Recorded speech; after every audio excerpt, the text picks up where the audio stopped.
Welcome sa DRS 2.0. Fresh at nagbabagang happenings bang hanap mo? Mga padabarkads man yan o mga trending topics? Pwes, sagutin natin yan. Kaya naman isubscribe nyo na ang ating channel para sa mga nagbabagang balita everyday. So ayan, welcome back again sa ating YouTube channel mga Kadabarkads, and for today's video, ang pag-uusapan natin ay tungkol sa mga importanteng kaganapan sa loob at sa labas ng Itbulaga. Pero bago ang lahat, sana po ay nasa maayos at ligtas kayong kalagayan ngayon mga Kadabarkads. Narito nga po at may paalala ang Itbulaga or ang TBJ para po sa mga Dabarkads natin. Sabi dito, sa panahon ng kalamidad, dapat palaging alerto kayo. Narito ang ilang mga paalala at paghahanda sa bagyo at baha. Maghanda ng survival kit, manatiling nakamonitor sa TV, radyo o social media para sa anumang balita tungkol sa panahon. Patayin ang mga ilaw, appliances at kuryente kung sakaling bumabaha na. Alamin at ilista ang emergency hotlines at evacuation plan sa inyong lugar. Hanggat maaari, ilipat ang mga kagamitan sa pinakamataas na palapag ng tahanan. Huwag kalilimutan ang kaligtasan ng iyong alagang hayop. Mag-ingat at palaging maging alerto, Dabarkads. Samantalang maging si SQ Jean, mga Kadabarkads, ay meron ding post patungkol nga dito sa nangyayari pong kalamidad dito po sa ating bansa. Sabi niya, Lord, pag-ingatan niyo po sana ang mga apektado ng baha, bagyo, in Jesus' name. So, pansin ko lang mga Kadabarkads, every time na may mga ganitong kalamidad, si SQ Jean po lagi ang nagpapaalala. Ramdam ko yung concern at pagmamahal niya po sa mga Dabarkads at syempre sa mga kapwa niya, no? So, maraming salamat SQ Jean, and mag-iingat ka din kung nasaan ka ngayon. Samantalang, nagbalik tanaw po ang Itbulaga dito po sa non-stop commercial break ng Kalye Serye, no, nung tamang panahon. Sabi nga dito ng TBJ, Itbulaga non-stop, literal na non-stop ang nangyari dahil no commercial break ang nangyari noong 2012 sa 33rd anniversary ng Itbulaga at noong 2015 nang dumating ang tamang panahon. Ganyan din dapat ang ating happiness at health goals, kaya be happy, be healthy, always eat bulaga. Samantalang, tuloy-tuloy naman po mga Kadabarkads ang labanan dito sa mga kaboys ng The Stars. So this week daw po mga OPM male clones naman ang maglalaban-laban para makarating po sa grand concert.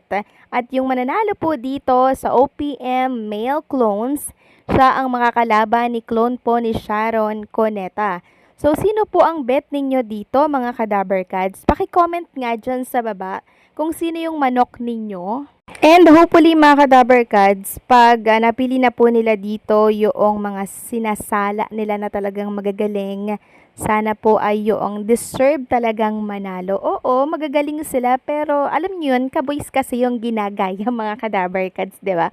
Hindi galing ang usapan dito. Kundi kaboys, clone, no? Noong ginagayang singer, yun dapat yung maging basihan ng judgment. Samantalang pag-usapan naman natin itong ganap kahapon kay Bossing Vic Sotto, and syempre kasama ang kanyang pamilya, si Ma'am Pauline at mga anak niya po, no? So parang nagkaroon sila ng alam niyo yun, gala, kain sa labas kasama po ang ilang Sotto family. So kahit maulan, kahit mabagyo mga Kadabarkads, tuloy ang bonding ni Bossing Vic kasama po ang kanyang mga relatives. Samantalang tawang-tawa naman si Judy Ann Santos, mga Kadabarkads, si Ryan Agoncillo.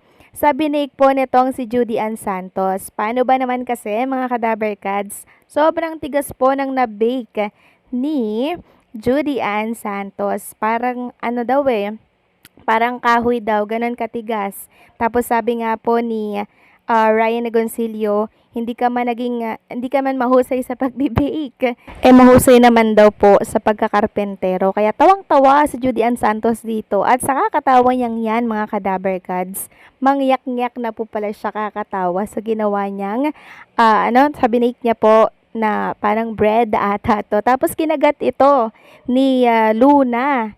Pagkagat ni Luna, sobrang tigas. Sabi niya, awa. Tapos natawa ako sa reaction ni Luna. Ayan po mga Kadabarkads. So, parang nagtataka ka siya, bakit ganyan ang binake ni Mommy? Sobrang tigas. Pero, magaling naman siyang magluto. Sabi nga ni Dabarkad sa Judy Ann Santos, hindi talaga ibibigay sa'yo lahat. So, magaling siya magluto, hindi naman siya expert sa pagbe-bake. So, patient lang, makakamtan mo din yung tamang timpla, tamang tigas ng binibake mo, Dabarkad Judy Ann Santos.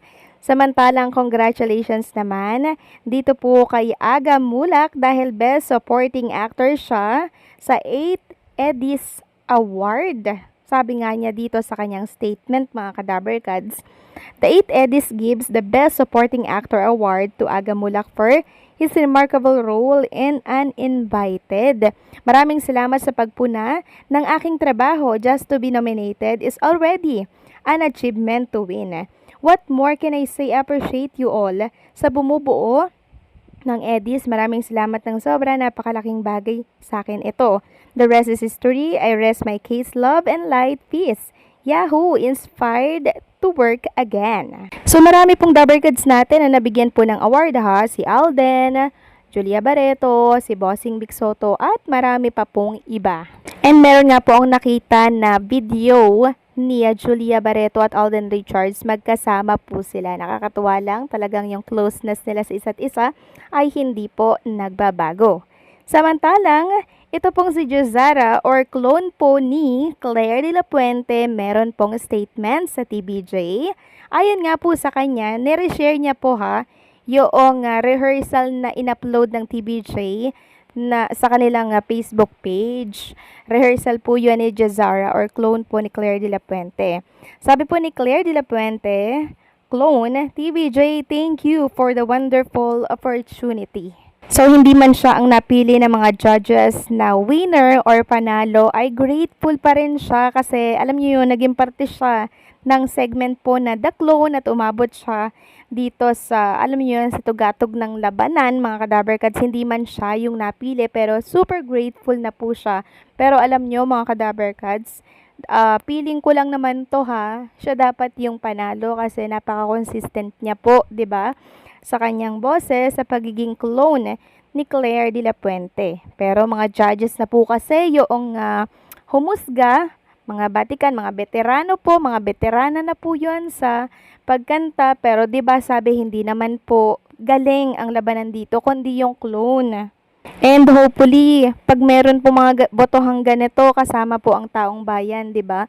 Para may boses din po yung mga televiewers natin kung sino yung mahusay talaga. Hindi lang dapat sa mga judges, 'di ba? Dapat sa mga televiewers para to be fair lang din po mga Kadabarkads, 'di ba? Kasi marami talagang nanghihinayang dito kay Jozara or clone po ni Claire de la Puente. So, better luck next time, Jozara, and hopefully ay makuha ka ng Itbulaga dito sa kanilang programa kasi napakahusay mo. So, paano mga Kadabarkads, hanggang dito na lamang po ang update natin. Maraming salamat sa patuloy na pagsuporta. God bless po at ingat po tayong lahat.